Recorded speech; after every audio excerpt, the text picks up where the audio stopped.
أراك من الوبا مفتونا waxaan ku arkaa in lagugu imtixaanay cudur وتكاد رعبا أن تجن جنونا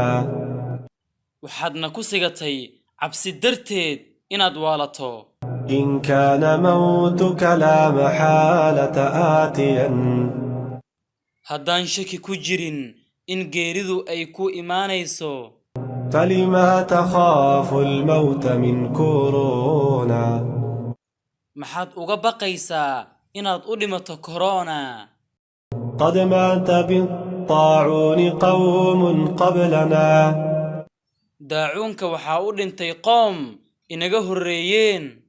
ما بال من لم يدرك الطاعون muxuu xaalkiisu noqon qofaan weli daacuun ku dhicin من لم يمت بالطعن مات بغيره qofaan daacuun ku dhiman wax kale ayuu u dhiman فالموت حق والورى فانون geeridu waa xaq qalqigu geerida ayay u dhammaadeen إن الذي كتب البقاء لنفسه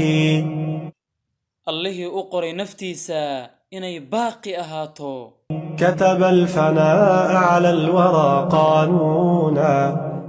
wuxuu qalqigiisa u qoray inay wada dhintaan لو كان ذخرك صالحا ما خفته haddii keedkaagii uu wanaagsanaan lahaa maad cabsateen لكن حملت من الذنوب ديونا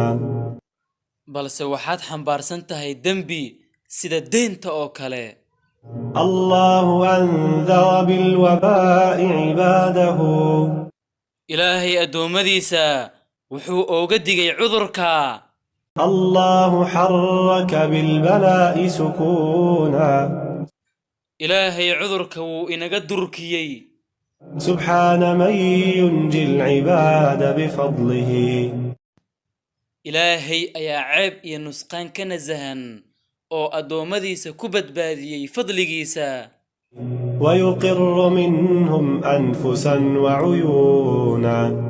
wuxuuna u qaboojiyey ishooda iyo nafsadoodaba اعمل لنفسك قبل موتك صالحا haddaba nafsadaada u shaqayso waxa wanaagsan